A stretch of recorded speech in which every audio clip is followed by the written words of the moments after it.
Mas Jenis, can I start this panel? Yes, Please. Mr. Yes, Widodo. please. Okay.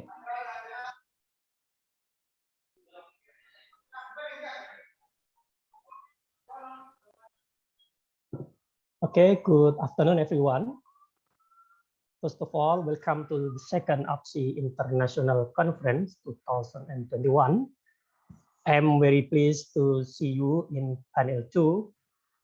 And before I start this panel, allow me to introduce myself.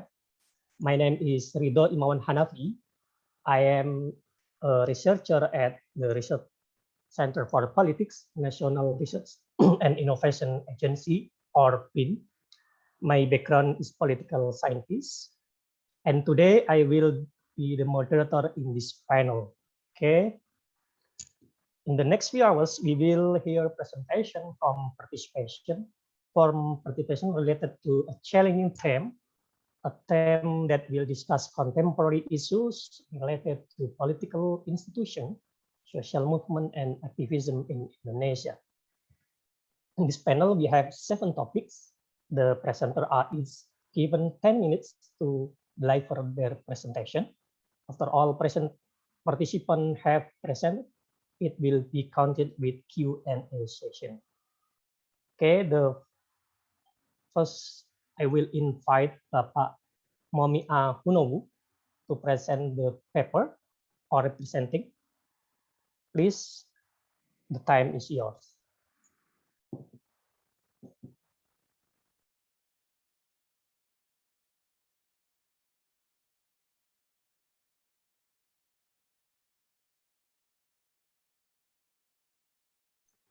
Still mute, Pak Momu. Wait a minute, sir. Okay.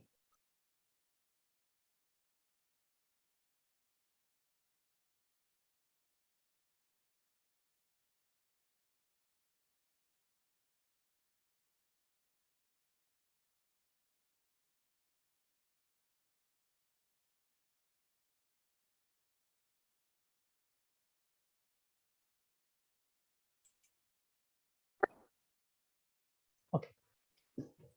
Assalamualaikum warahmatullahi wabarakatuh.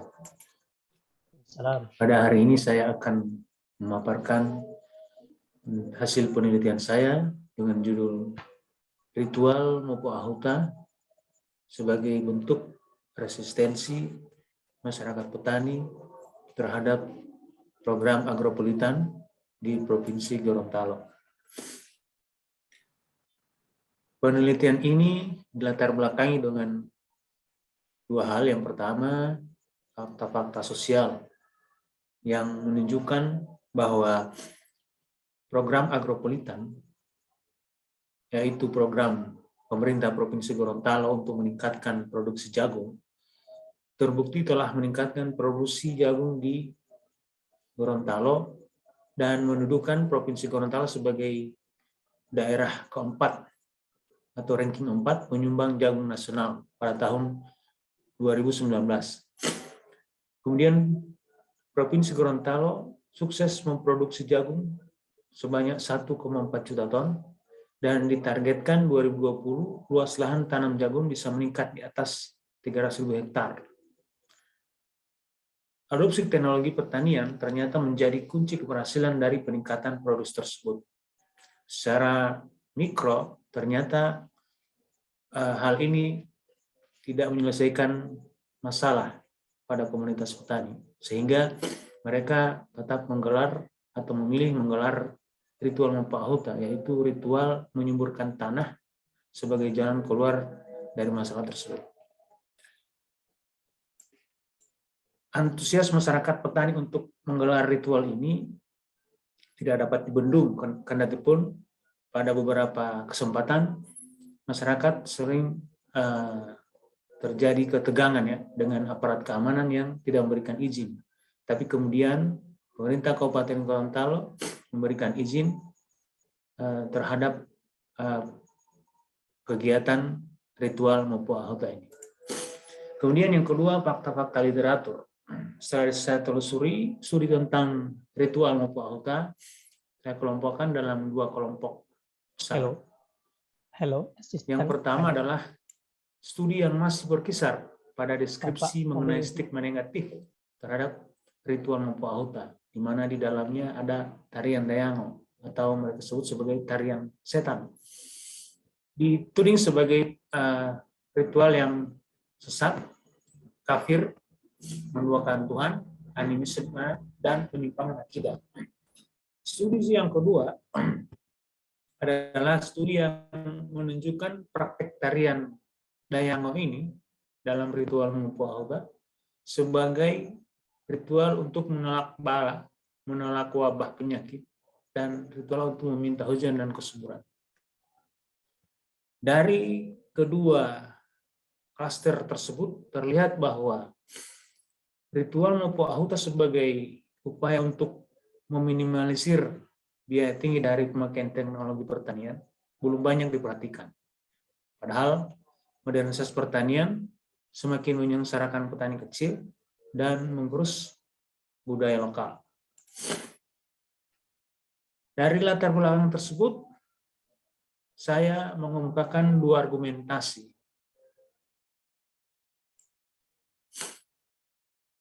Yang pertama, bahwa program agropolitan telah gagal memberikan solusi kepada petani kecil, juga telah menciptakan kemiskinan pada petani jagung.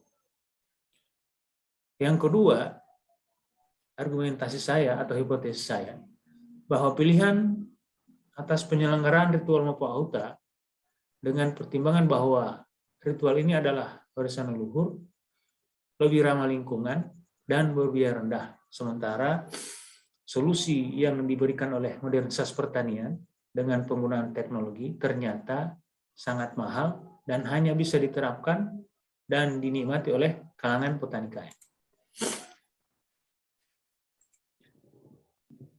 Adapun tujuan penulisan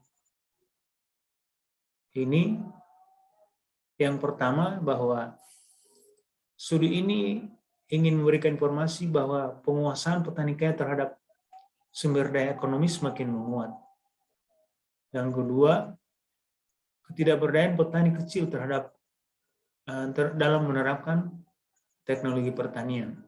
Dan yang ketiga, menggelar ritual Mopo Ahuta sebagai bentuk perlawanan kaum petani terhadap program agropolitan. Penelitian ini dilakukan selama 2 bulan pada bulan Agustus dan September, dilakukan di Kecamatan Pulubala.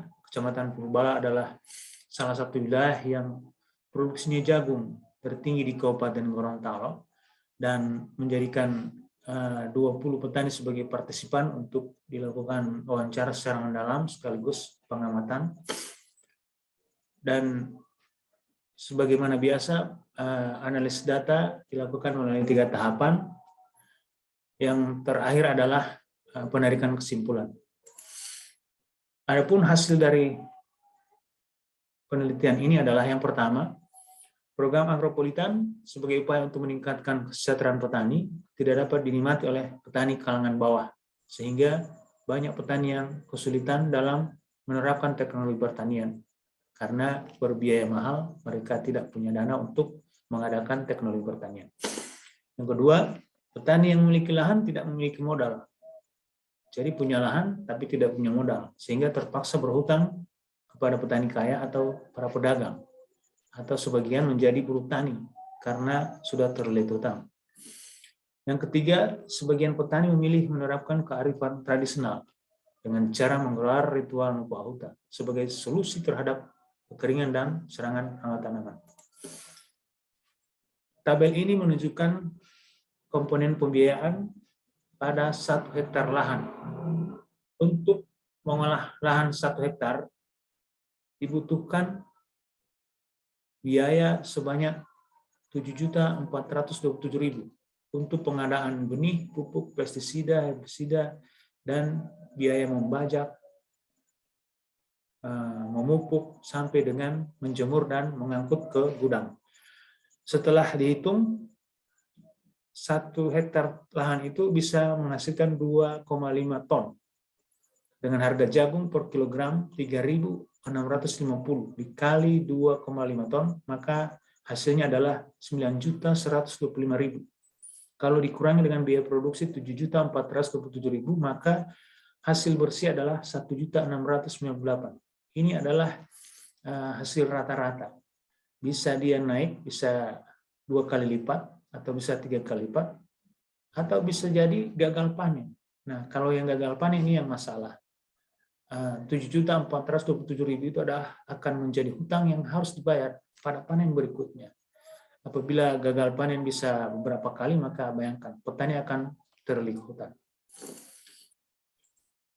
Nah, dari hasil ini dapat disimpulkan bahwa penerapan teknologi pertanian berbiomass sangat menguras penghasilan petani. Adapun intervensi petani dimanfaatkan oleh petani kaya untuk mengeksploitasi petani kecil. Misalnya kelompok tani yang dibentuk pemerintah justru menjadi peluang bagi petani kaya untuk mengeruk keuntungan. Petani kecil keluar dari tekanan itu dengan kembali kepada kearifan tradisional. Yang kedua, perlawanan kaum tani dengan menggelar ritual Empu Auta semakin lama semakin melemah seiring berkurangnya jumlah penganut dalam ritual ini. Yang ketiga, perlu adanya keberpihakan yang sungguh-sungguh dari pemerintah untuk membantu petani kecil, misalnya memprogramkan pertanian ramah lingkungan dan mengadakan koperasi simpan pinjam petani. Yang keempat, penelitian ini belum melihat secara mendalam mengenai nilai-nilai ritual Empu Auta dalam membentuk solidaritas warga. Oleh sebab itu, penelitian selanjutnya dapat melihat lebih dalam hubungan patron clean yang menjebak petani dalam kemiskinan yang berkepanjangan. Demikian hasil penelitian saya. Terima kasih atas perhatiannya, dan terakhir saya mengucapkan Assalamualaikum warahmatullahi wabarakatuh. Waalaikumsalam warahmatullahi wabarakatuh. Thank you, Bapak Momi, about Mopo'a Huta ritual, the system of emancipation toward agropolitan program. It is about local wisdom, soil fertilizing ritual, feed the lands. Okay, thank you for the interesting presentation. Okay, the next, we are going to the next session. I will invite Bapak Muhammad Al-Hada Wadillah Habib, the presenter about conflict in the iron and mining construction in Yogyakarta. Time is yours, Bapak Muhammad Al-Hada, please.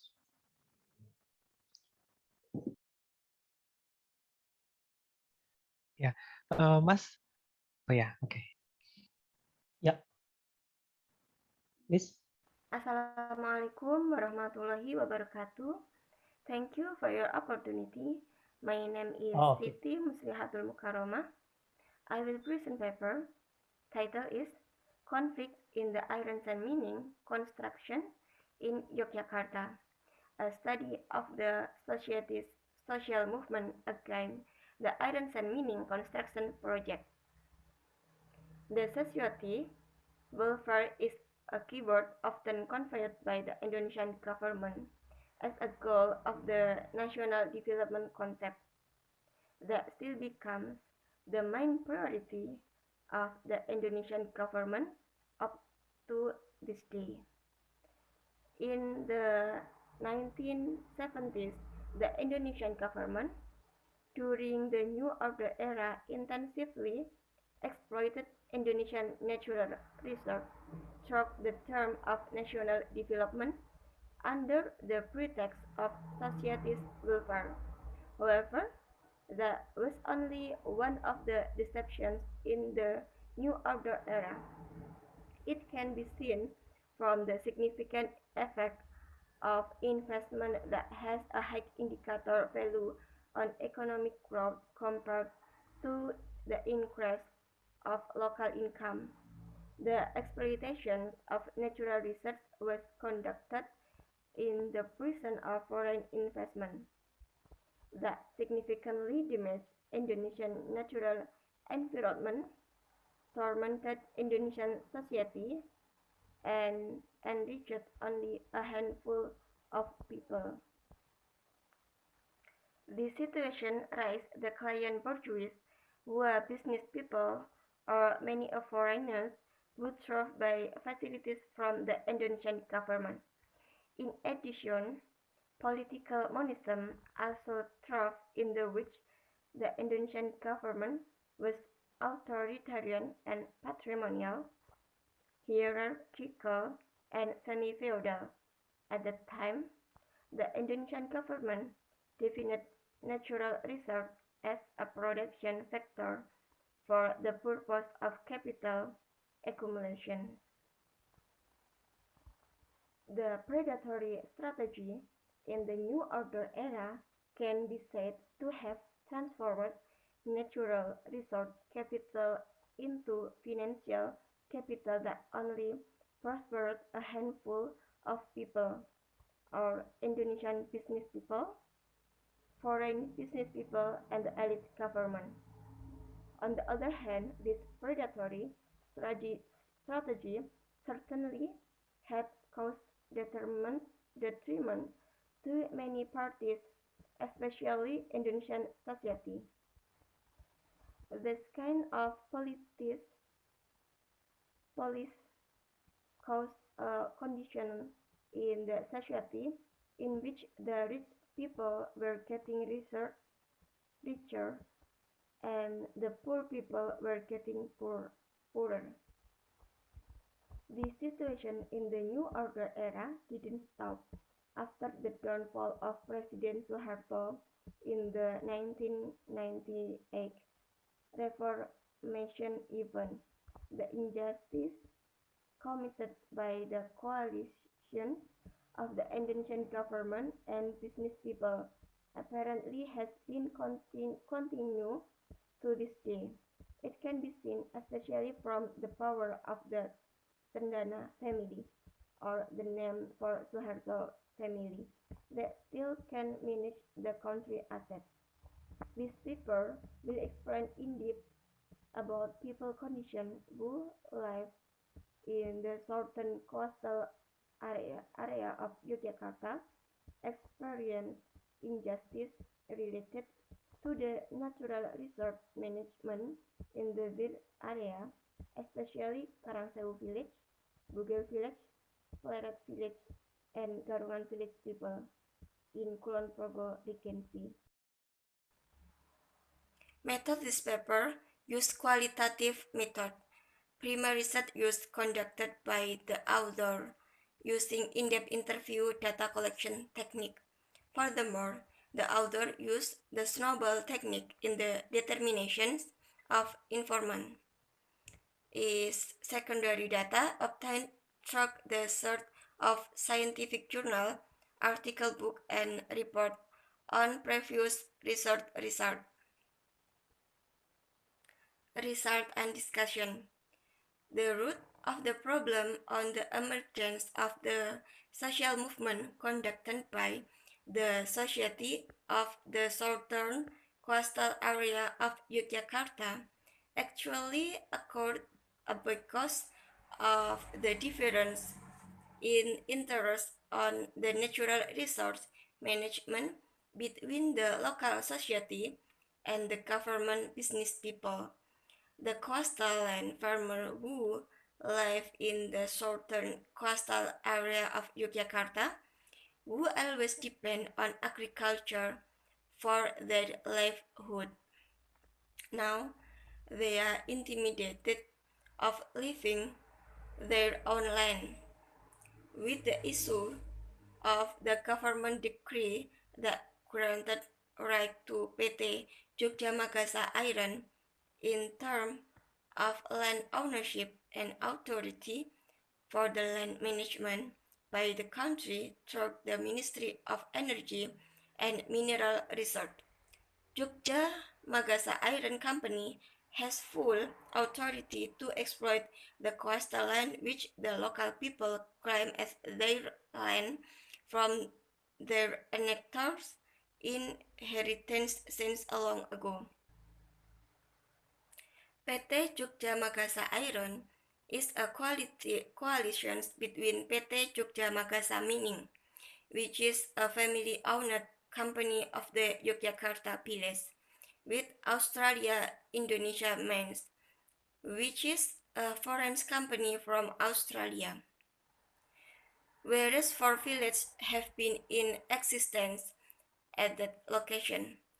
They are Karangsewu Village, Bugel Village, Pleret Village, and Garongan Village, which have been inhabited by the society for a long time.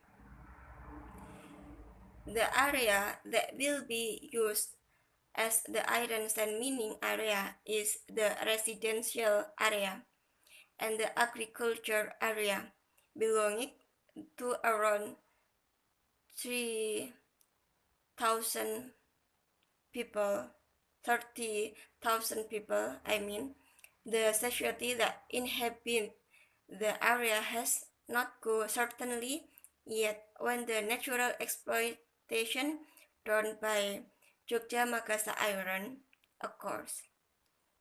The content of the contract between PT Jogja Makassar Iron and the government only state that the use of local labor for the mining project is 8,000 people, with around 22,000 people are not used, and they will automatically be standard without certainty, because the agriculture land where they used to depend their life has been turned into iron sand mining big hole. As usual, the coalition between the government and business people in the mining project is also on behalf of the society welfare. The government and business people that sustain the iron sand mining project in the southern coastal area of Yogyakarta have the main goals of getting a high profit surplus in the form of finance with the lure of the society welfare. Jogja Makassar Iron, as the large company with great capital strength, had made a friendly pledge with the government to establish the iron and sand mining project under the guise of national development, with the aim of increasing the capital and the country economy in order to increase the country per capita income as a benchmark for the country improvement.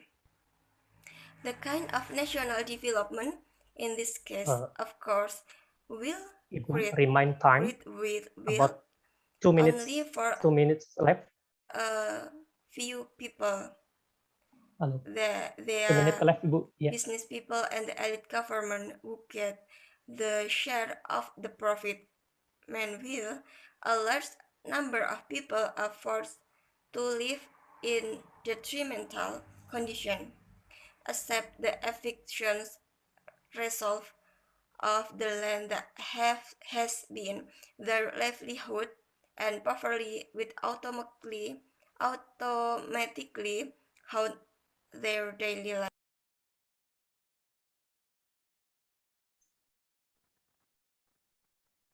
Okay. Finish? Finish. Okay. Thank you, Bapak Muhammad Al-Hada and team.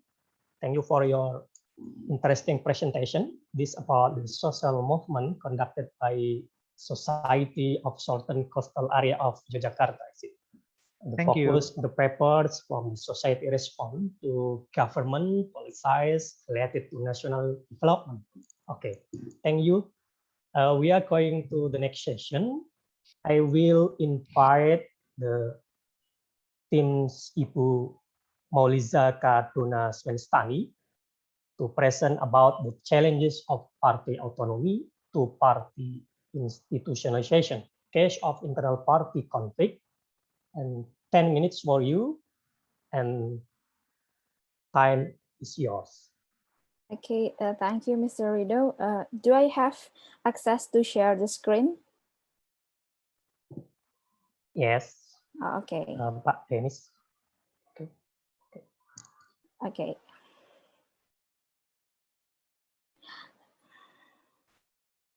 So, good afternoon, ladies and gentlemen. It's a precious opportunity for me to share our thought in this wonderful seminar. And actually, this paper is written by 3 researchers from BRIN or LIPI. So we are raising a topic on challenges of party autonomy to party institutionalization, a case of internal party conflict.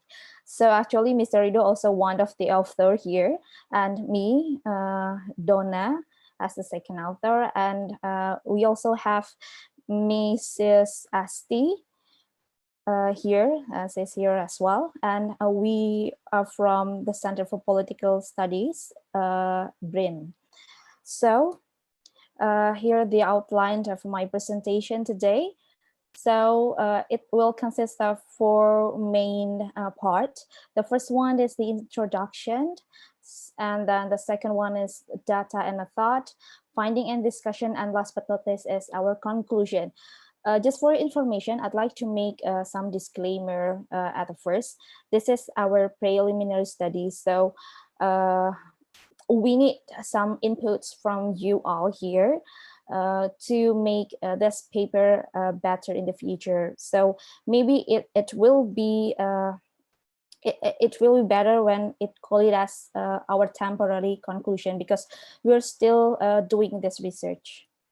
So this is the introduction. So actually, why or what is the reason that we would like to raise this topic and this research? The first thing is we are realizing the crucial role of political party. So we know that in the democratic country, this circumstance, this democratic life cannot be separated from the crucial role of political party.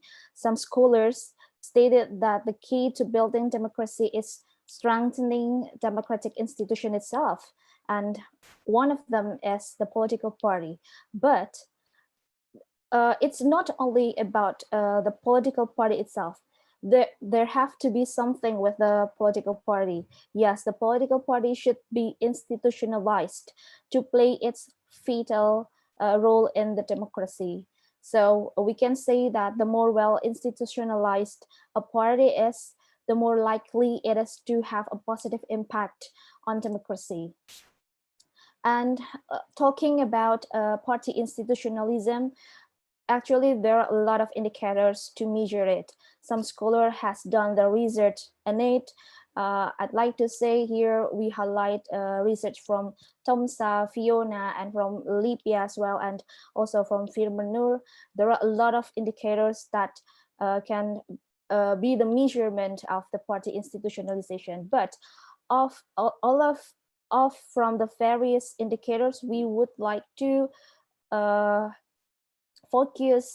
we would like to focus on the issues of how parties run their organization independently.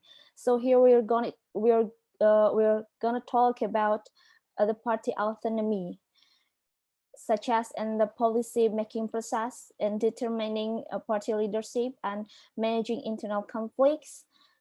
Those indicators are the indicators that can support parties' institutionalism. And maybe when we ask the party members or officials about their party's autonomy or independency, we will get the positive connotation answers. So maybe they will say that, yeah, our party is very independent, our party is very autonomous. But in practice, political party have not been entirely free from various interests. Political parties often experience internal conflicts due to the inability to manage their cohesiveness and solidity. And unfortunately, some of this conflict is caused by the external value that influence their daily business. So here we're going to say that as a result, parties often experience faction that leads to new parties and even draw external parties into the vortex of the internal conflict, like what I've said before. And talking about party conflicts, there are several previous studies on party conflicts, but most of them focused on the causes and the impacts of internal party conflict. So this research will capture the other point of view, because this research will see how internal party manage the conflict and how its independency contribute to the party institutionalization. And to answer that question, or to aiming that research goal, we use sequential mixed method. So the first thing that we did is we did a survey to party official in central and provincial level, so in DPP and also DPW. And we did this survey in Jakarta, West Java, West Sumatra, East Kalimantan, South Sulawesi, and Maluku. And we use simple random sampling using random numbers to determine the respondent.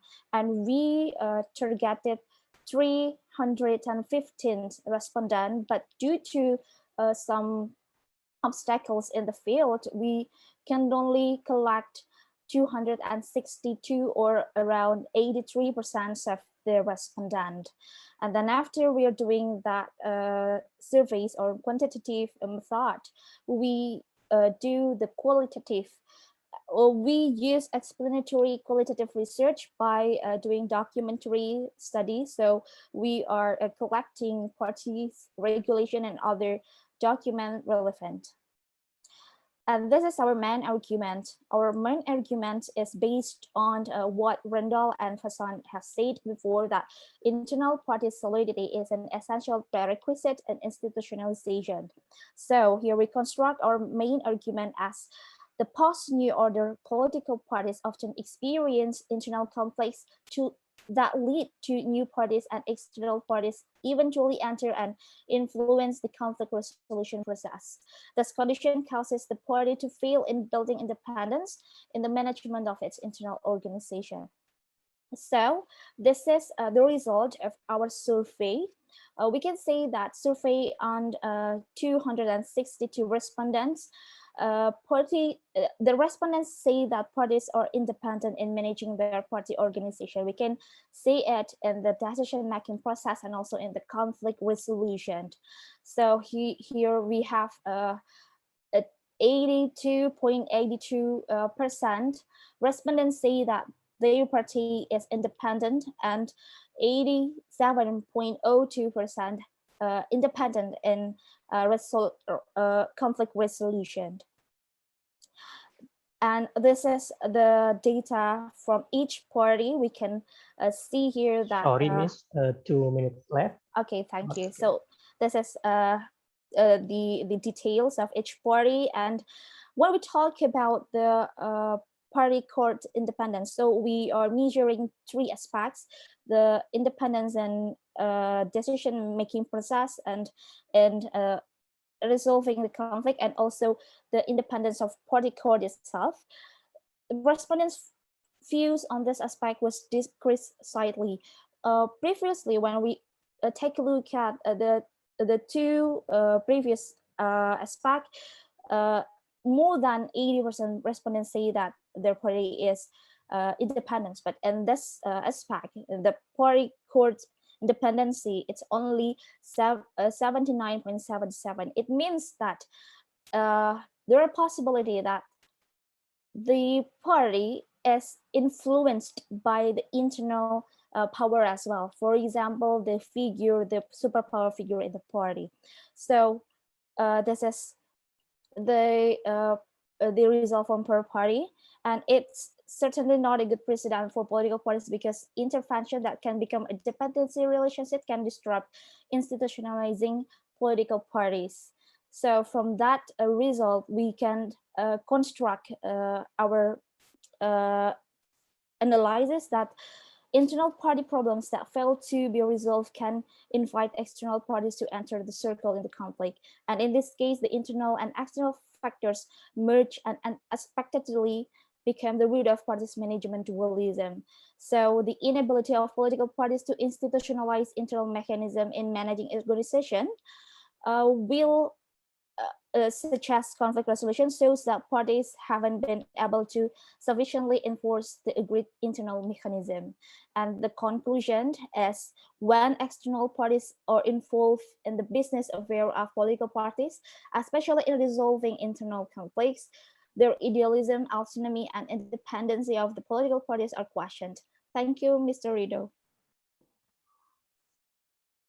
Thank you, Ibu Dona, with your presentation about the party autonomy. Party autonomy is a shaper challenge for party institutionalization because it will affect internal cohesion and solidity. And relatively independent political parties will be able to manage their organization, avoid intervention from external parties. Thank you for interesting presentation. We are going to the next session. The next session is the dynamic of conflict in Blimbing Market Development Malang City, presented by Ibu Kurnia Indah Permatasari, or representing and team.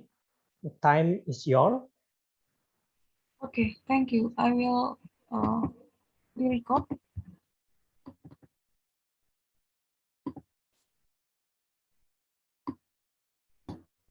That's my paper about the dynamic of conflict in Blimbing Market Development Malang City. Blimbing Market is located beyond. Hello, your voice is not clear. Okay, wait. Okay, thanks.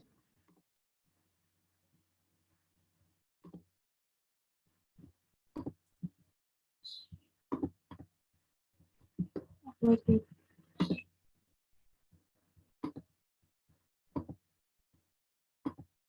Okay.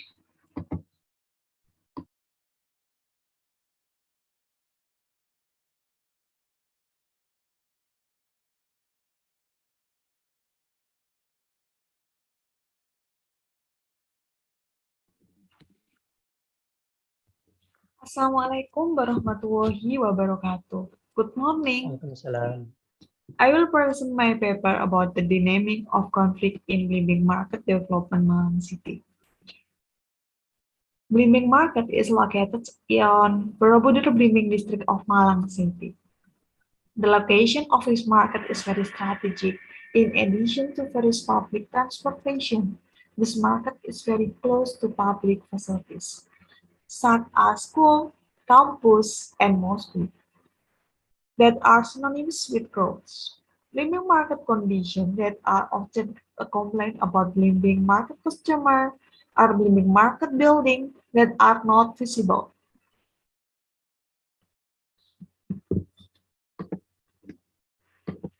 Malang City government decided to renovate Blimbing market to become a clean, neat, organized market and compare with the modern market.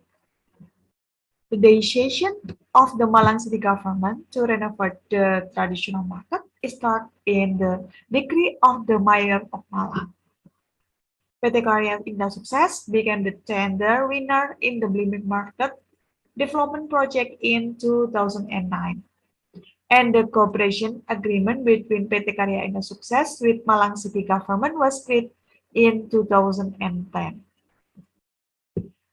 But up to 11 years of cooperation agreement between Malang City government and Blimbing market development investor have not been released.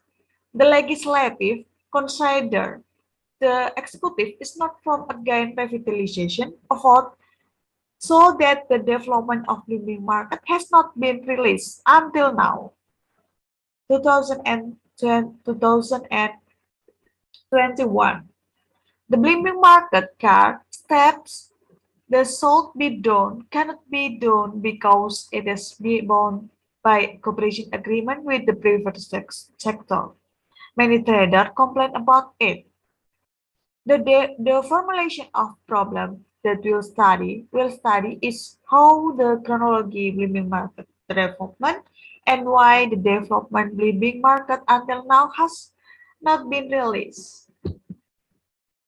The purpose of the study is to find the root of the problem, why the development of blooming market up to 11 years after the development plan has not been released.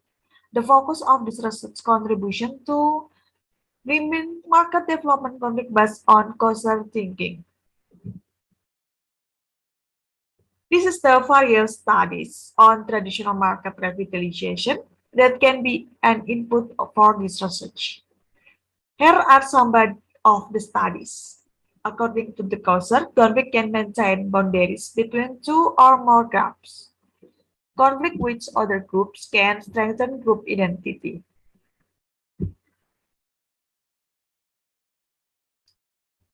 And then method. The type of research use a literature study.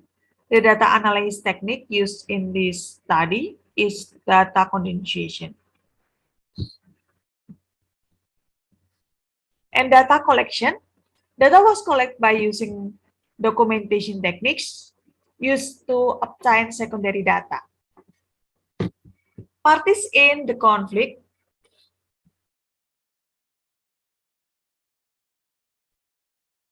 This is parties in the conflict result. Manifest actor involved in the conflict is Malang City government investor, trader, traders in pros, and traders in scrones. Interest parties, Malang City Regional Representatives Council, and then parties involved in the conflict indirect is National Human Rights Commission, Ombudsman, Governor of East Java Province. According to Coser side, the blooming market development conflict is included in a realistic conflict that comes from special demands in relationship that the conflict parties feel is disappointed. This disappointment stems from difference in view between the conflict parties in the blooming market. The conclusion of blooming market is traded for completion in 2012, but until 2020 it has not been released. Its size tries to express its view on the development. This difference of opinions on development has led to prolonged conflict. This difference in views can be seen from the views of conflict parties. First, the Malang City government side there was not common ground regarding management right. The investor demand to be given management right for 30 years from the time of construction. Meanwhile, the Malang City government considers this the violation of regulation. According to the regulation of the Ministry of Home Affairs, the cooperation agreement must be carried out 3 years after the agreement was signed. In addition to difference between Malang City government and investor, there are different views between traders who want to move to the shelter and those who do not want to move to the shelter traders who do not want to move from the blooming market. People that such market development activities are more detrimental to traders.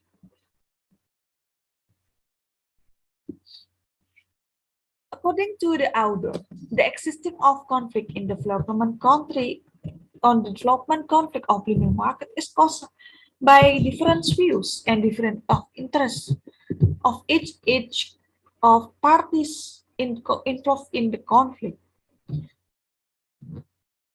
The approach of the Malang City government is to maintaining the relationship with PT Karya Indo Sukses because the government does not have the budget to revitalize the blooming market. If the cooperation contract with PT Karya Indo Sukses is cancelled, the government must use the Malang City Regional Revenue and Expenditure Budget or assistance from the central government to renovate the blooming market. Meanwhile, the interests of blooming market traders are so that traders do not lose their jobs and incomes. Lewis Coulter reports the conflict does not always have a negative impact that is devious or destructive. Still, conflict can contribute to sustainable group development and strengthen internal group relationships. However, contrary to the phenomenon studies in the field, conflict does not always strengthen the internal relation within this group, but conflict can divide groups that were original solid into not solid ones. This happened to blooming market trader when responding to representation blooming market. Ibu, your time. The traders 2 minutes left. into who were pro-development blooming market and traders who were against development of blooming market. Traders in pro-blooming market revitalization go to southern market, but traders who were against the development of blooming market, they are still in blooming market. The action of internal division between fellow traders even almost lead to clashes including both parties, namely the pro-traders, for the development of blooming market. The traders who were demonstrating demand the Malang City government delegated traders who want stay in blooming market. The traders who were demonstrating were then cased by blooming market traders who were still selling, even their vehicles used for demonstration were almost burned by the mass. In contrast to the interest Malang City government and blooming market traders, the interest of PT Karya Indah Sukses is to get the maximum profit from the blooming market development project. It can be seen from the desire of investor to add floor to set plan in 2009-2013, even though previous there was an agreement between the three parties, namely government, PT Karya Indo Sukses, and traders. PT Karya Indo Sukses. Your time's 2 minutes left. Okay. Yeah.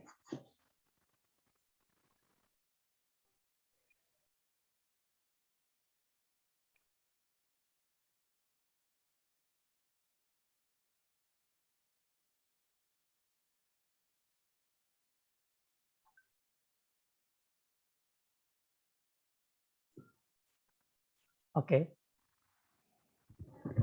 10 minutes. Okay, Ibu. Thank you for your presentation, Ibu Kurnia.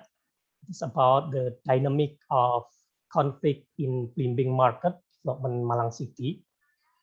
This study found that stagnation of Blimbing Market development occurred due to difference in views between the party to the conflict. Interesting topic, Ibu. Thank you for your presentation.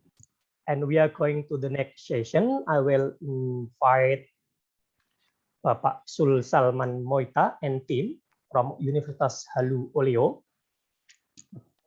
Topic about model management conflict of mining through social capital approach. You have 10 minutes.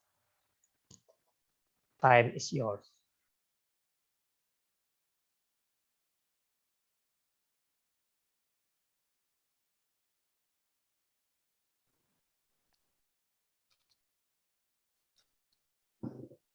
Hello, I will invite Bapak Sul Salman Moita. Can you hear me?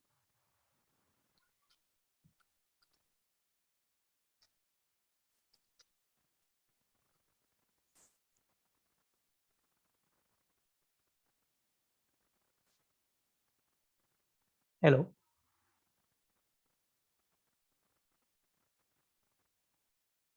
Okay, I think switch the next session.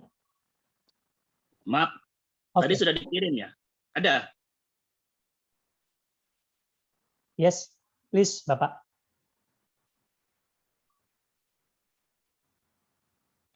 Maksudnya sudah dikirim tadi file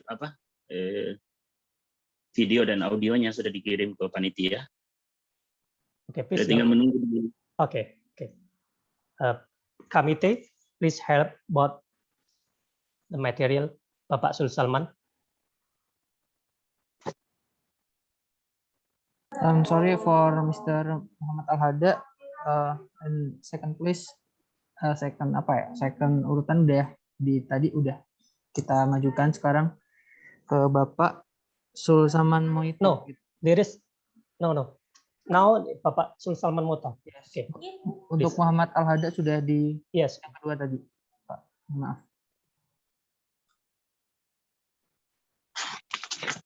Please, I will invite Bapak Sul Salman Moita to present out your topics.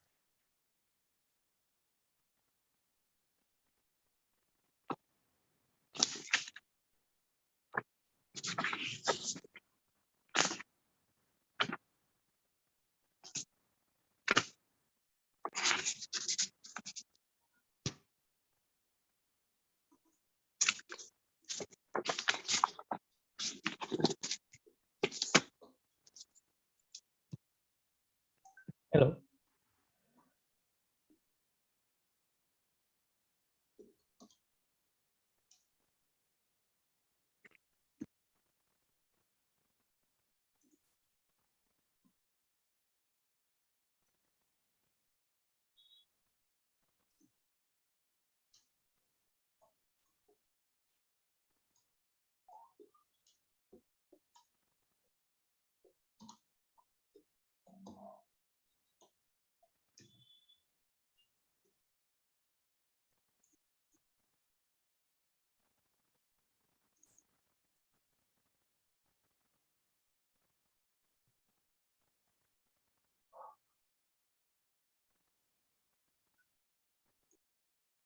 Okay.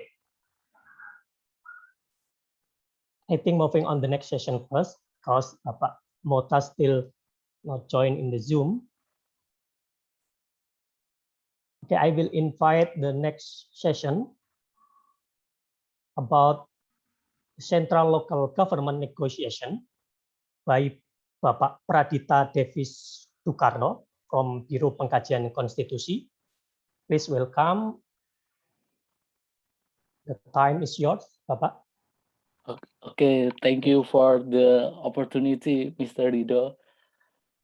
I want to presentation with Indonesian language, please. Can you hear me, Mr. Rido? Yes. Okay. Monggo.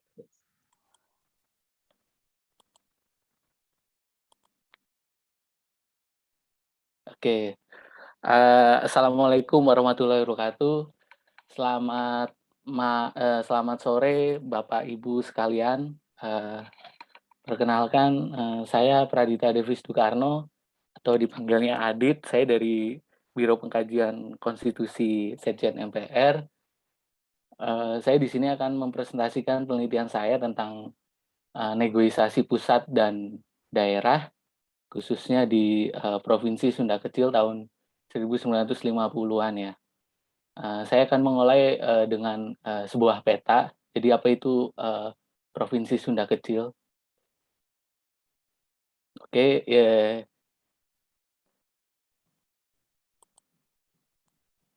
provinsi ini adalah peta wilayah Provinsi Sunda Kecil tahun 1950-an.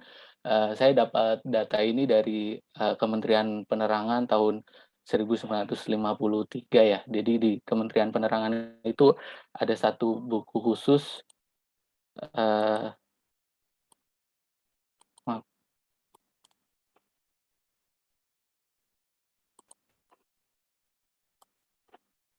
Halo, can you hear me, Mr. Rido? Yes, yes, still here. Please, you continue about your material. Okay. Tapi presentasi saya kok pause ya?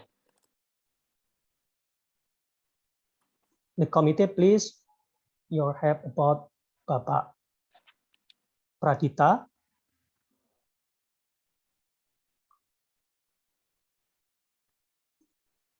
Hello. Halo, ya. Iya, Yes, please. mungkin bisa dimulai ulang aja Bapak. Di Iya. stop share ya? Iya. Okay. Coba stop You can share, stop share lagi. share. Oke.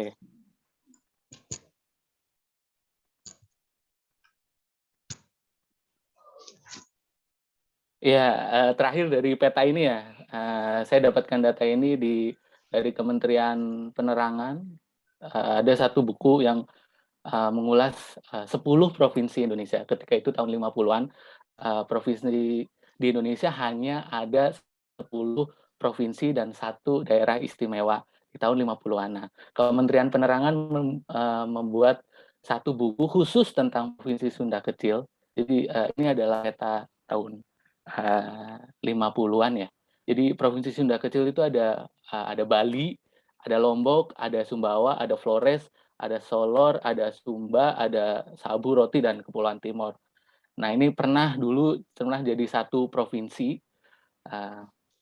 Terus saya berangkat dari permasalahan historiografis, khususnya tentang penulisan sejarah tahun 50-an. Jadi selama ini kajian-kajian tahun 50-an adalah tentang lebih banyak mengenai tentang demokrasi parlementer. Karya yang sangat monumental adalah karyanya Herbert Feith tentang The Decline of Constitutional of Democracy in Indonesia.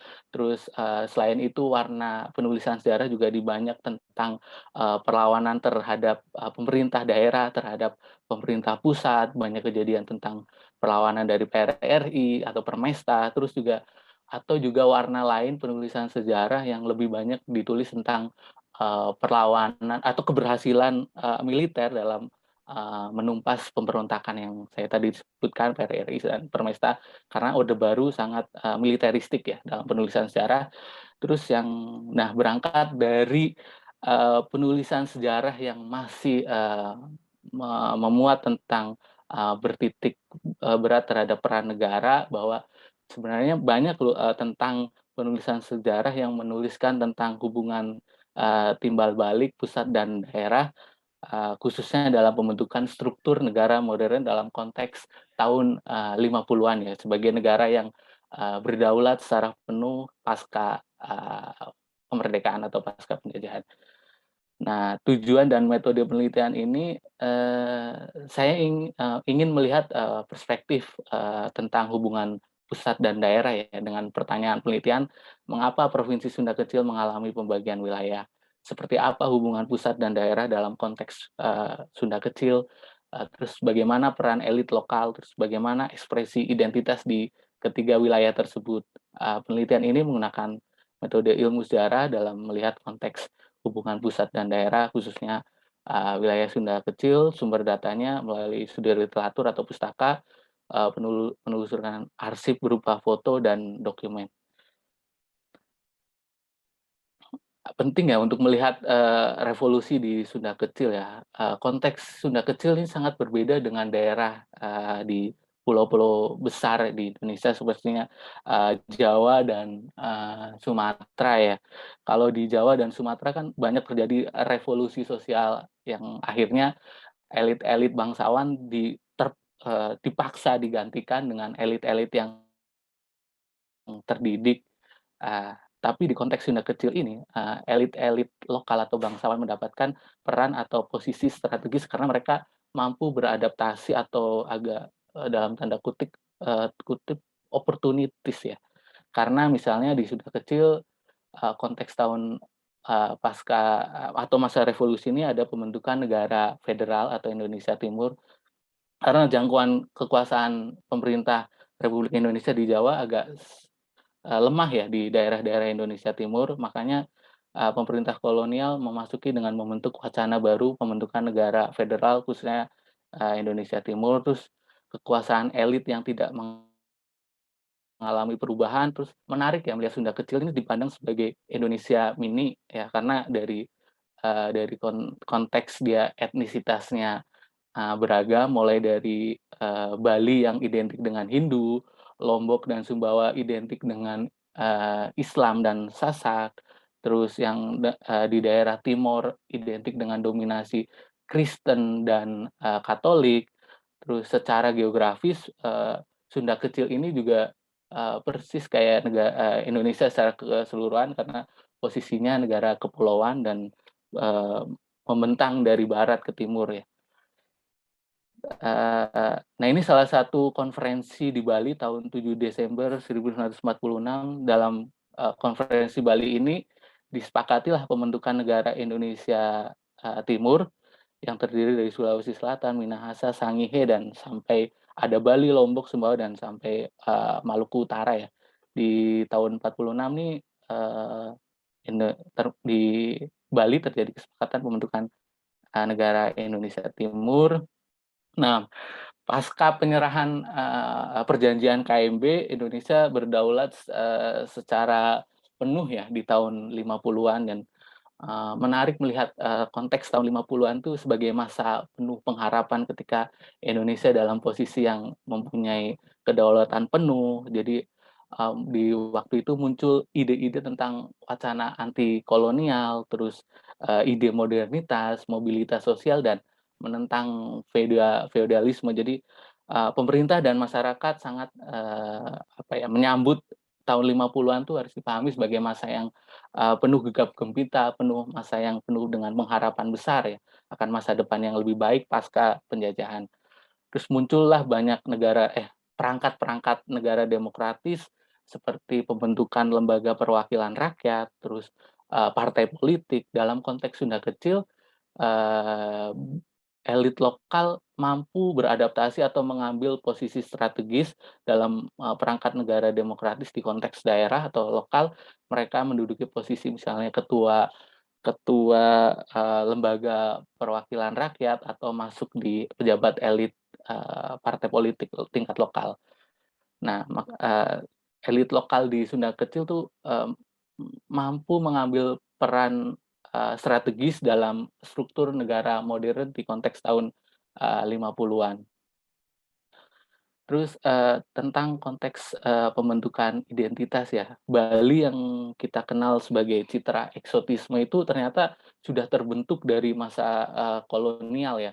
Jadi kita jarang sekali mendengar tentang isu candu, tentang budak, tentang tingkat layanan kesehatan masyarakat yang rendah, tapi atau tingkat kekerasan yang tinggi. Di Bali pernah terjadi perang puputan di awal abad 20. Nah, pemerintah kolonial mencoba melakukan counter wacana ya. Jadi dengan menunjukkan kebijakan Balinisasi melalui pendidikan dan generasi muda bahwa menyadarkan bahwa budaya Bali itu berbeda dan unik. Jadi kenapa dipilih generasi muda, karena mereka yang akan menjaga dan melestarikan budaya Bali. Citra-citra ini terus bertahan ketika Bali atau Provinsi Bali dalam posisi termasuk bagian dari negara Indonesia yang merdeka. Terus di Lombok dan di Sumbawa ada peran Tuan Guru Haji ya, yang dalam kegiatan keagamaan, pesantren atau dakwah sangat mempengaruhi atau kental sekali peran Tuan Guru Haji dalam membentuk identitas Islam di Lombok. Terus di wilayah Timor, pengaruh Kristen dan Katolik ini kan muncul atau dari pemerintah kolonial yang tentang misionarisme. Jadi mereka masuk di wilayah itu dengan kegiatan sosial, pendidikan, dan keagamaan. Jadi 3 wilayah ini atau citra yang sudah jauh terbentuk di masa kolonial mengalami continuity ketika wilayah ini di Indonesia yang ketika mereka bergabung atau menjadi bagian wilayah dari Indonesia yang merdeka dan mendapatkan momentum dan ruang pasca kemerdekaan. Nah, ini salah satu bentuk citra eksotisme Bali yang direproduksi oleh pemerintah kolonial melalui brosur pariwisata yang saya kutip dari Geografi Robinson ya. Pardon me, Pak Pradita. Yeah. Your time to left 2 minutes left. Okay, thank you, Mr. Rido. Okay. I want to speak. Oke, pertama tentang kenapa ini lemahnya kontrol negara dan semangat etnisitas ya, muncul semangat daerahisme sebagai gerakan yang menuntut bahwa warga lokal mendapatkan peran ya untuk mengatur wilayahnya sendiri. Terus selanjutnya tentang menguatnya identitas etnis, persaingan antara orang Sasak dan dominasi orang Bali. Sebenarnya persaingan etnis itu selain di wilayah konteks Sunda Kecil juga banyak, kayak misalnya Dayak dan Banjar, dan ada di tahun 50-an tuh banyak lah, tidak hanya di konteks Sunda Kecil. Terus salah satu tokoh nasional yang mendukung adanya desentralisasi adalah Muhammad Hatta ya, karena menurut beliau tuh desentralisasi lebih sesuai dengan konsep negara kesatuan, walaupun Hatta waktu itu pernah mewacanakan negara federal, tapi dalam konteks negara kesatuan desentralisasi lebih pas karena terkait dengan kondisi geografis. Terus dukungan Soekarno juga penting ya, karena dia selalu mengaku sebagai setengah Jawa dan Bali, dari ibunya yang Bali dan bapaknya yang Jawa, mendukung dengan adanya pembagian wilayah ini. Terus Soekarno juga punya kedekatan kedekatan historis dengan wilayah ND ya, terutama dengan para pastor ketika diasingkan di ND. Jadi ada kedekatan personal Bali dan wilayah timur dengan Soekarno. Jadi Soekarno lebih cenderung mendukung adanya pembagian wilayah ini. Terus yang selanjutnya dengan ketidakmampuan negara dalam mengelola isu etnisitas dimanfaatkan oleh elit lokal dalam wacana pembagian wilayah. Dalam maksud saya adalah negara ketika itu adalah perangkatnya terbatas, jadi negara menghadirkan pemerintah di tingkat lokal dengan cara membentuk wilayah baru. Jadi dengan terbatas mereka akhirnya terus elit lokal juga memanfaatkan ini sebagai bentuk mendapatkan kekuasaan ya.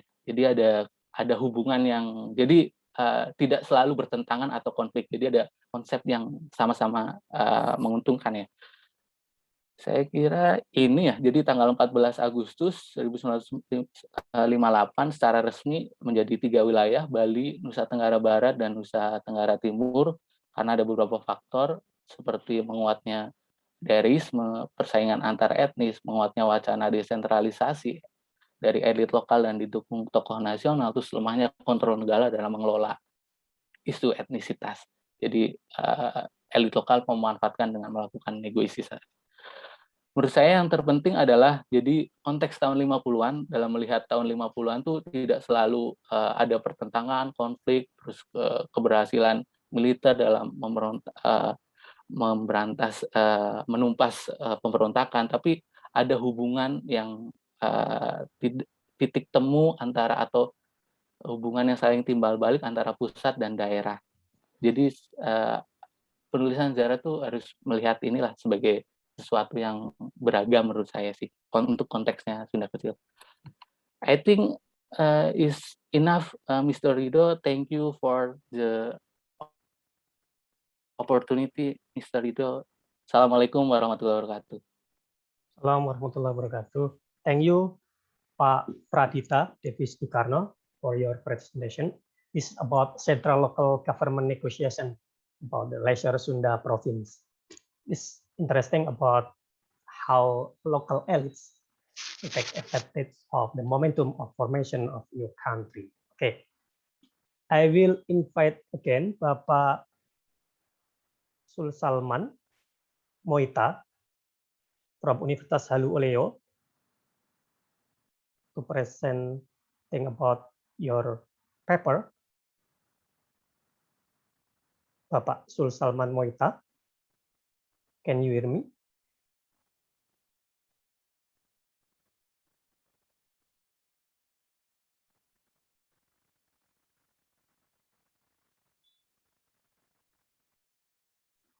We will switch the next presenter about polarization of local elites by Bapak Ridho Taqwa and Bapak Sunyo Usman. Okay. Assalamualaikum Pak Ridho. Yes. Okay. Assalamualaikum Pak. You have 10 sama minutes. Ridho ya. I'm sorry. Yes. Okay. Same name gitu ya. Same name. Okay. You have 10 minutes about your presentation. Yeah. And Time is yours, Bapak. Please. 10 minutes. Yes. 15 minutes. Yes, 10 minutes. Oh ya ya ya. Thank Hello. you. Ya. Lektor kepala tidak diperbolehkan berkelompok dengan lektor dan Baik. Your voice is double. My voice is. Oh sorry. There one meeting. Oke. Zoom. Oke, Bapak. Saya matikan dulu ya. Yes. Thank you, Bapak. Please. Oke.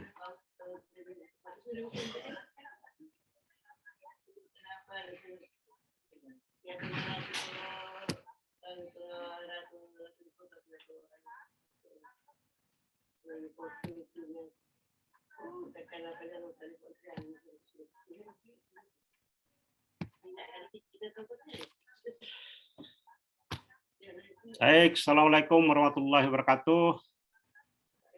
Thank you Paul. I'm sorry. Let me to speak Indonesian gitu ya. Kalau saya bahasa Indonesia biasanya agak kaku nih. Lebih-lebih kalau bahasa Inggris ini ya. Tidak apa-apa ya. Baik, saya ucapkan banyak terima kasih pada semuanya rekan-rekan presenter partisipan. Pada kesempatan ini saya ingin mengetengahkan sebuah riset sebetulnya ini yang sudah lama, tetapi ada kaitannya dengan riset sebelumnya dan yang saya coba lakukan sekarang. Betulnya ini bagian dari salah satu tesis yang saya sudah susun, tapi belum dipublikasikan gitu ya. Salah satu subchapternya gitu ya, chapternya yang menarik ini. Jadi secara ringkas saya ingin mengungkapkan di sini penelitian saya pada zaman Orde Baru itu ada polarisasi elit di dalam merespon tekanan politik dari pemerintah, terutama the ruling party gitu ya, partai berkuasa ini. Saya melihat pada awal reformasi karena kesimpulan saya pada tahun 92 itu kesimpulan saya bahwa apabila kebijakan politik pemerintah semakin longgar, maka aktualisasi politik para elit lokal yang basisnya pada agama atau value nilai-nilai dari agama itu akan bangkit kembali. Nah, pada awal reformasi saya ingin membuktikan itu. Nah, ternyata nanti kita lihat ternyatanya seperti apa. Apa yang terjadi, what happened ini. Baik, ini saya mengambilnya dari komunitas tani sebenarnya di Sulawesi Selatan, di salah satu kabupaten di Endekang yang dulu tempat itu adalah basis dari DITI gitu ya, Darul Islam Indonesia, dan itu generasi tua yang ada di sana masih punya ide gagasan yang melekat ya, tapi sekarang kan sudah pada meninggal dunia gitu. Nah, ternyata sosialisasi politik dan mobilisasi politik ya, saya sebut sosialisasi politik karena para elit-elit agama dan juga tokoh-tokoh dari DIT itu dulu masih berusaha untuk mensosialisasikan ide-idenya itu ke generasi muda. Tetapi ada pola mobilisasi juga dilakukan oleh pemerintah, oleh partai berkuasa. Nah, apakah itu masih bekerja pada awal transisi reformasi gitu ya? Kita akan lihat dulu ya. Nah, saya kira yang paling menarik di sini karena berkaitan dengan elit lokal gini ya, posisi para elit lokal yang mana pembagiannya di sini saya langsung saja karena waktunya terbatas ini ya. Yang pasti bahwa elit yang kita maksud yang punya peran penting ya, punya peran penting dalam proses-proses politik, yang mana di sini antara lain yang saya sebutkan kalau identifikasi itu dari elit birokrasi gitu ya. Ini saya mengambil dari disertasinya seorang sosiolog pada generasi awal Indonesia itu Pak Hasan Walinono. Dia membuat pola-pola elit dari elit birokrasi, elit adat, elit agama gitu ya. Tetapi saya menambahkan di sana karena ada kepala kampung, kepala desa gitu ya, bisa disebut dengan elit adat juga ada para pensiunan militer. Pada zaman Orde Baru kita ketahui bahwa para pensiunan militer itu ternyata juga sekaligus sebagai intel. Ini sangat menarik yang tidak pernah saya lihat mungkin di tempat lain. Bukan Babinsah biasa, tapi para pensiunan itu juga sebagai intelnya dari kodim-kodim yang ada di daerah gitu ya. Sehingga para pensiunan itu juga ditakuti gitu ya di desa-desa gitu ya. Juga elit-elit agama. Elit agama di sini ada yang juga menjadi elit birokrasi karena di bawah Kementerian Agama atau Depak ya sekarang, atau juga elit agama yang tidak punya afiliasi ke atau tidak menjadi pegawai negeri gitu ya. Tapi itu jarang. Pada umumnya adalah sebagai pegawai negeri. Nah, di sini ada jaringan ya, interaksi juga antara elit-elit yang ada di kota, di desa itu yang di Binanga ini, yang mereka juga para elit lokal itu bertindak sebagai broker gitu ya. Ya, sebagai broker. Nah, ini membuat polarisasi massa di masyarakat gitu ya. Ada polarisasinya gitu ya. Nah, para elit birokrasi seperti yang saya sebut tadi itu terutama dari kalangan sipil servan, para pegawai negeri gitu ya, dan keluarganya. Nah, mereka ini jelas itu afiliasinya ke Golkar. Nah, pada awal reformasi ternyata sebagian besar mereka masih berafiliasi ke situ. Ya, para elit birokrasi ini. Kecuali elit birokrasi yang dari kalangan Kementerian Agama. Itu sudah mulai beralih ke partai-partai Islam seperti PKB dan PAN gitu ya. Karena di situ banyak ya Muhammadiyah, ada satu satu kampung yang basisnya Muhammadiyah. Itu ke PAN dan yang lainnya ke PKB itu yang basisnya NU. Kemudian ternyata para elit pensiunan militer ini juga sebagai elit politik di lokal ini juga masih memainkan peran penting mereka gitu ya.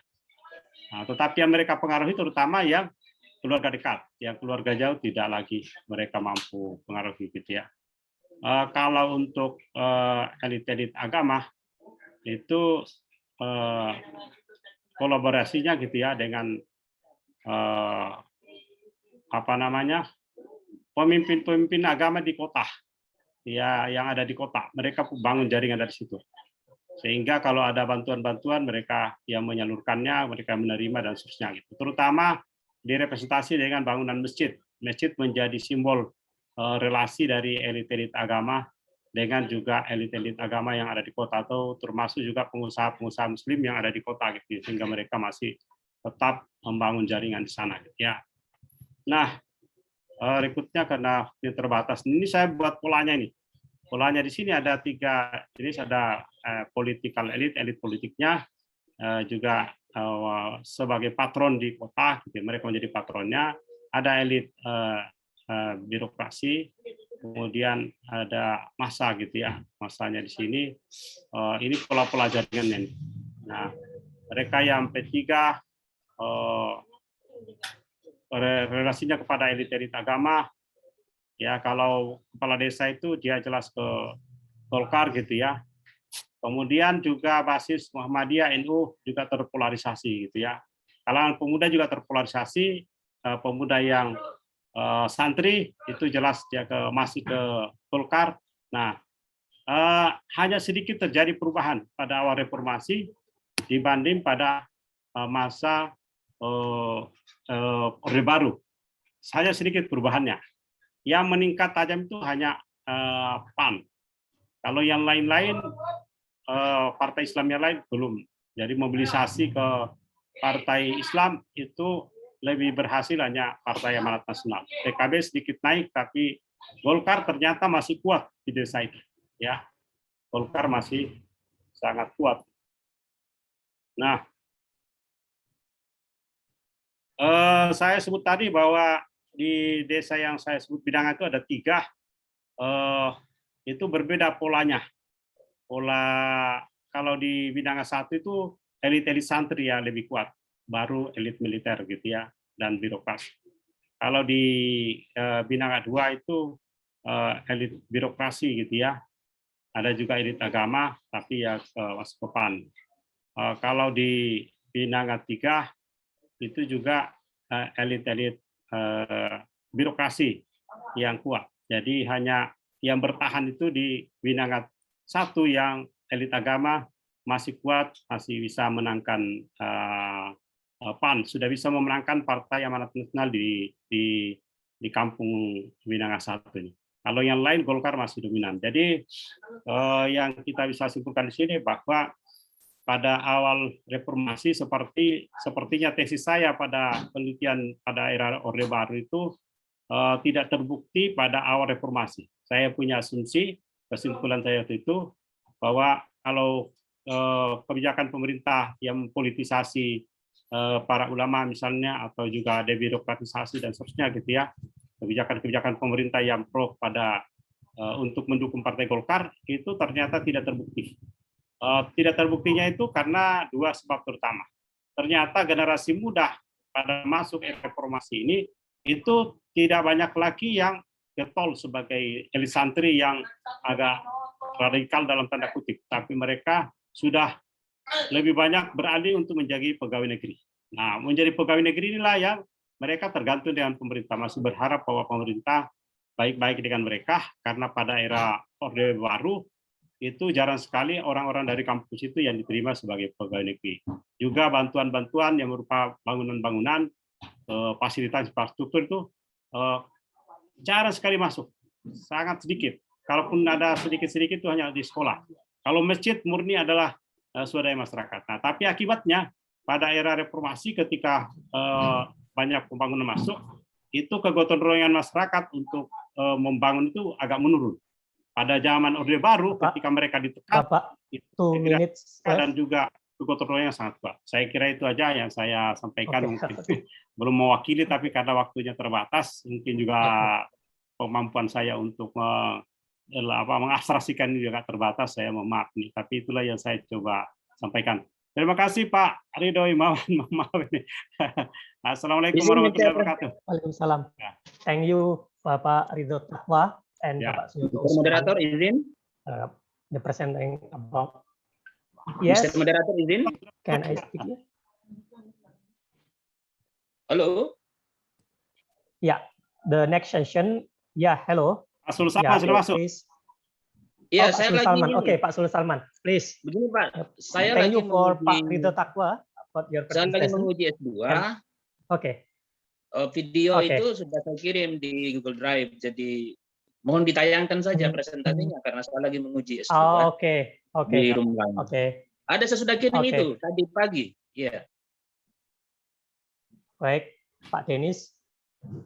Ya Bapak, mungkin tadi presentasinya dilanjutkan dulu. Ya, Pak Ridho Himawan, saya geser dulu ke panel 1 karena saya mungkin waktunya tanya jawab. Nanti saya beralih ke sini lagi.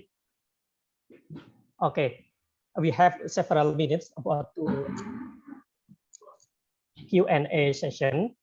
Before that, the committee shows the video Bapak Sul Salman, maybe because he is still testing the. Yes, please, Pak Denis, assistant panel 2.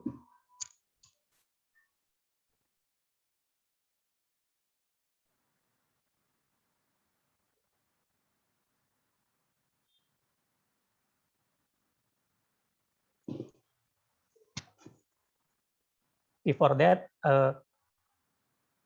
participant can write about question or everything in the discussion either in English or Bahasa. Thank you.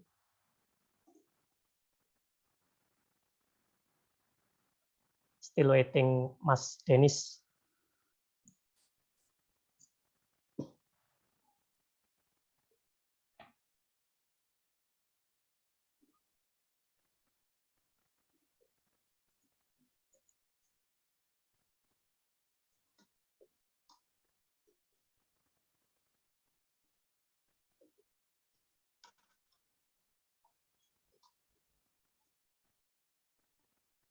Halo, Pak Denis.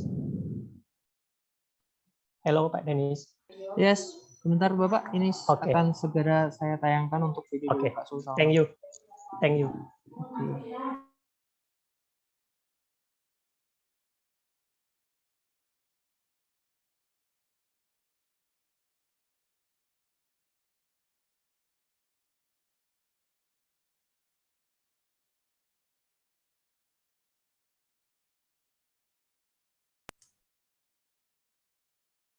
Assalamualaikum warahmatullahi wabarakatuh. Good afternoon, respected conference participants and presenters. Allow me the name Sur Salman Moita from Halo University Kendari will present the article with the title The Model of Conflict Resolution with Mining Through Social Capital Approach. Introduction. Potential discovery of gold mining by local residents in the River Tahiti, Bumbana around the beginning in September 2008 was a social fact inevitable because in addition to encouraging the mobility of the local community, including people outside the region, district, and provincial, to come. A large for economic fee will also have an impact on the incidence of social problem and conflict as a result of self-competition in the fight over economic resource. The mining conflict resolution approach led to the big social capital dimension of collaboration in harmony and balance between interest groups, which have great expectation for the exploration and mining exploration. Problem of research. 1. How is dynamic of mining conflict in Bumbana Regency gold mining area? 2. How to model the settlement of mining conflict through social capital approach in the Bumbana Regency gold mining area. Research purpose. 1.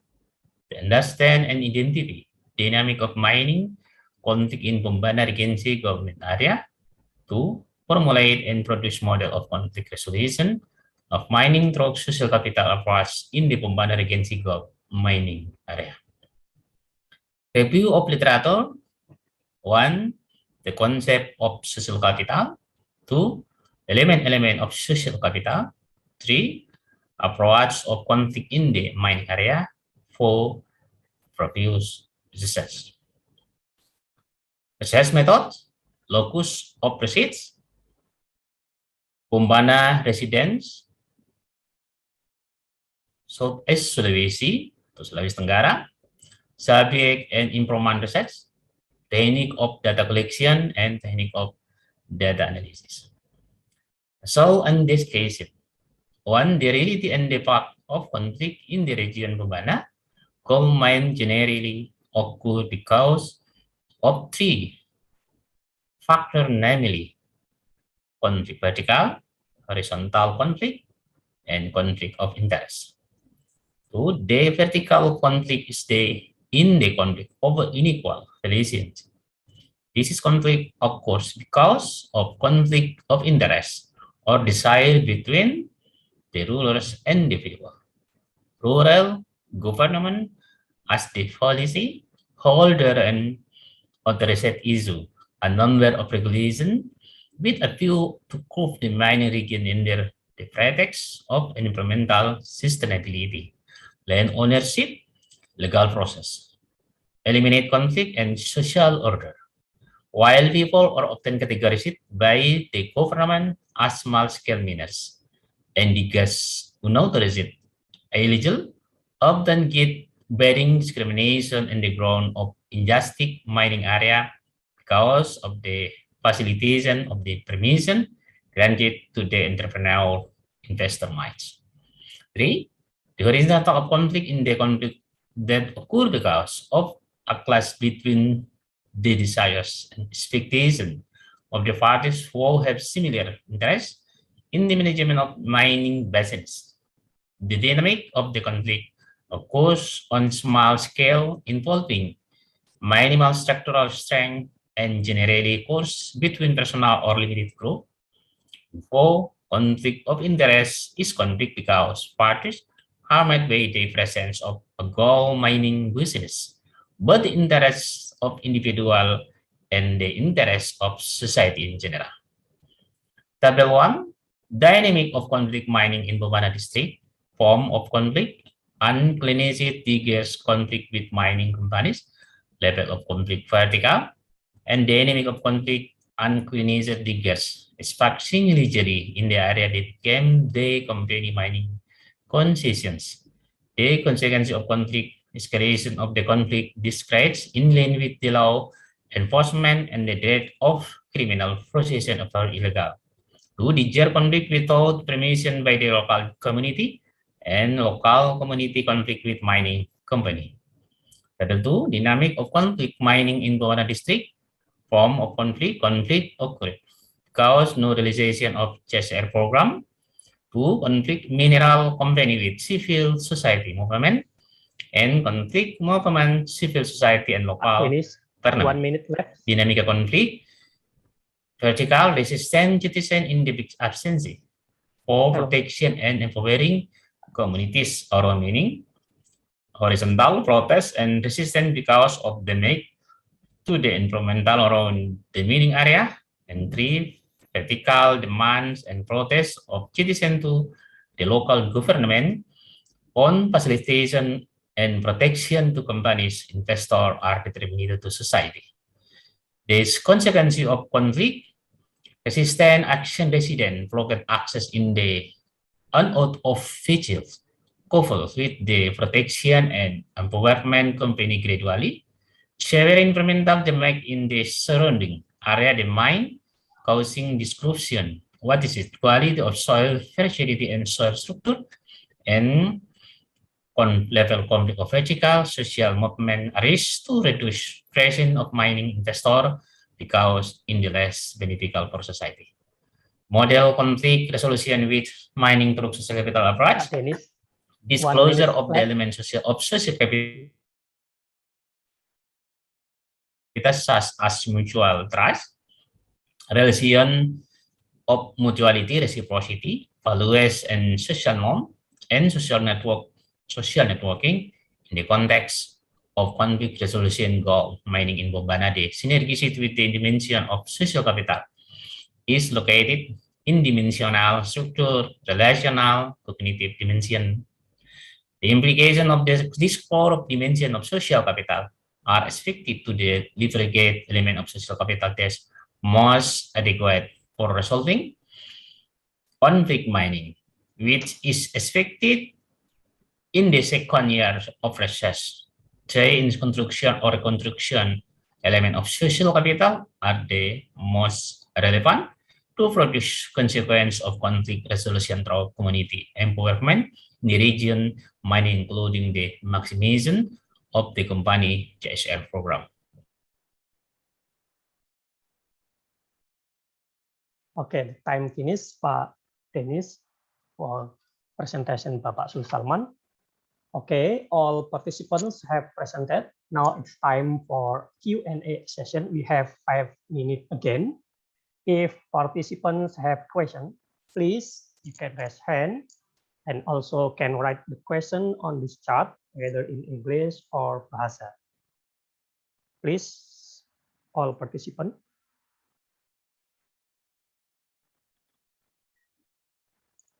Yes, Ibu Dona. Please, you can speak 1 and 2 minutes. Okay, thank you very much, Mr. Rido. I'd like to ask wait, I forgot the name. To Mr. Pradita. Yeah, okay. So it's a very interesting topic because you mentioned before that usually when people talking about Latin they will say or they will describe it before the independence, but you give us the other perspective because you discuss this topic after the independence of Indonesia. So I'm just curious, in that time, maybe you have mentioned it before, but I'm a bit more curious about the extradition. We know that at that time, 1950, we are facing a very hard political circumstance. You know that we can say that this country is very fragile because a lot of cabinet is down, and I'm just curious, how do they maintain? I mean, how does the central and the local government at that time in a global field? So not only if you can explain it more, I hope that you can explain not only in Sunda Kecil but also in the other provinces. How did they maintain that cohesiveness while in the central political point of view, it's very fragile. The political stability is unstable. I mean, so there are no political stability. The cabinet is always down, and a lot of impeachment that time. So what do you think? How do they maintain the cohesiveness when the two level of government? Thank you. Okay. To Pak Pratipta. Aduh, Yes. maaf. Tadi You can suaranya speak. pecah-pecah. Jadi Yes. saya nggak begitu. The voice is not clear. Yes. Iya, nggak Yes. begitu Okay. dengar. Maybe you can speak everything about your historical studies about the Sunda Laser and everything, Pak Pratipta. Jadi sebenarnya penelitian ini ketertarikannya karena provinsi Sunda Kecil ini kan sebenarnya pernah ada di tahun 50-an dan jarang orang tahu bahwa Bali dan Lombok dan Timor itu pernah jadi satu provinsi ya. Jadi konsep atau semangat daerahisme tidak muncul dalam konteks hari ini, tapi itu daerahisme sudah ada dari awal-awal pasca kemerdekaan ya. Jadi ya saya tertarik penelitian ini karena ya permasalahan historiografis tadi. Jadi penulisan sejarah yang masih sentral terhadap negara melihatnya terus berbau militeristik, terus jadi ada warna lain yang patut dilihat bahwa ternyata elit lokal juga punya tujuan, punya keinginan, punya strategi untuk bertahan di tengah negara modern baru gitu. Jadi itu sih. Mungkin itu ya. Semoga bisa menjawab pertanyaannya Bu Dona ya. Dona Swenstani ya. Yes. Salam kenal Bu. Insya Allah lah nanti kalau ada Bu mungkin bisa. You can connect about saya after kirim this session ya. Okay. Email atau apa Yes, atau WA. Okay. Thank you Pak Pratipta. Yeah. Yes. For your response. All participants due to limited time, committee gave one chance to the Q&A.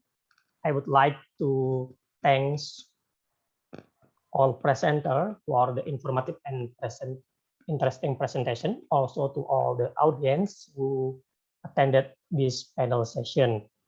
My name is Ridho Inanafi. I'm closing this panel session, and then the participation can return to the main room.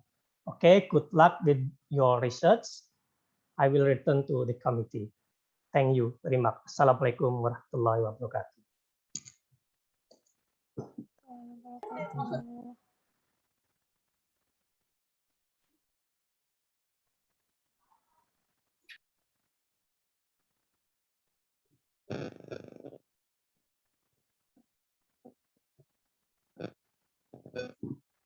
Return to the main room, Pak Denis.